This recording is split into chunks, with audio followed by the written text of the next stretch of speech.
Boy meets University of Smooth. Boy falls in love with University of Smooth's content. Boy subscribes to the University of Smooth. Boy stalks the University of Smooth. Boy asks us out over and over and over and again. And what do we say? Do we say yes? Do we go out with him just because he keeps asking? Well, fuck yes, we let him get in here and consume our content because we are churning out the smoothest graduates this side of the internet. Persistence today, specifically persistence in Hollywood, vis-a-vis persistence in real life, and why you want to take this myth, this narrative with a grain of gigantic salt. Do you guys think that the Hollywood myth of the persistent loser finally getting the girl is still resonating today? I suspect it's not. I believe it peaked in the 80s or 90s. Perhaps it's still got a toehold somewhere, but the story of the guy who just keeps asking the girl out and then finally wins in the end, it feels like a thing of the past, doesn't it? What is it about this myth that you need to understand and make sure that you do not implement it in your daily life? Key differences between that guy and you or me.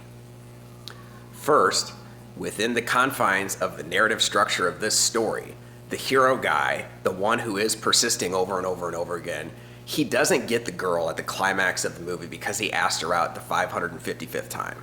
He gets the girl because he defeated the villain, or he beat this big bad ski instructor by out-skiing him. See how this works? By the end of the movie, the guy is the apex protector, maybe even the apex predator. He wins the match in the end, and when you have a confined universe that is your average movie, you've only got a few key players who could be the king of the hill by the end. So if the bully's gone, the nerdy guy, or at least the fake nerdy guy who's been asking the girl out, if he's suddenly on top, what do you know? She switches allegiances. Funny how that works. That part might be true.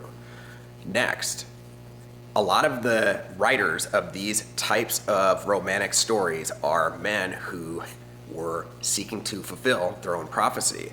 What better way to write the story of your life than literally write a story which you hope will come true in your life, and then it gets made by Hollywood? Imagine that.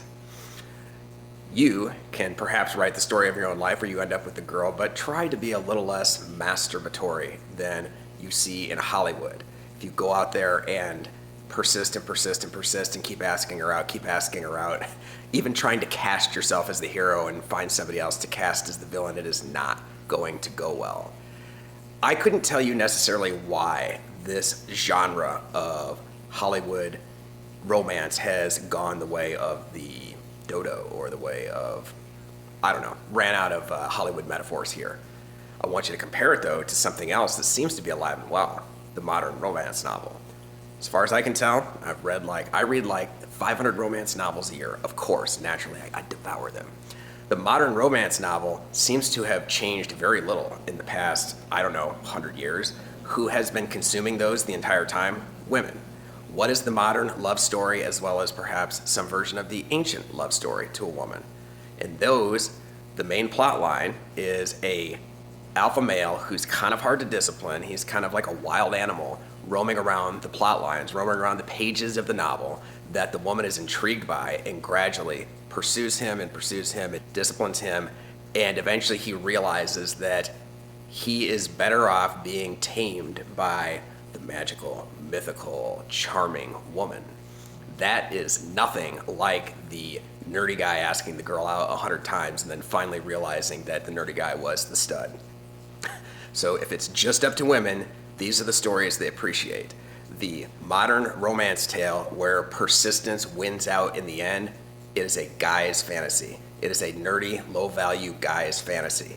You are here at the University of Smooth because you want to build value, and we give you a heaping helping of reality here because your value should be based, there I go with the word should, you caught me, you knew I was not supposed to use that naughty word.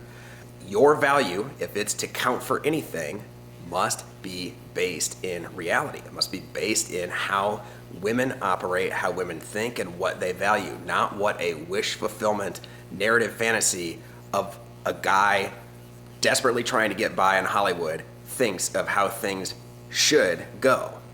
You build value here in the real world, and as you do it, you will see that you might become that wild, untamed dude that the woman pursues and wants to tame and discipline, then it becomes your choice whether you will submit to her or not. We'll get into shit like that later on.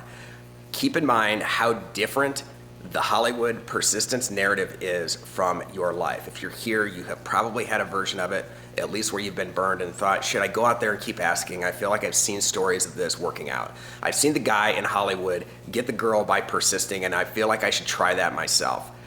I did that a couple of times. I've certainly known of other guys who have done it, who have had tragic ends, if not tragic in terms of suicide or worse. Stalker charges, terrible shit like that. Persistence in real life is not going to get you anywhere. Next segment, we will discuss what happens when you send that signal of persistence to a woman. What she receives is not necessarily what you think you're sending. Thanks for listening. Like, subscribe, and follow You Smooth for more content.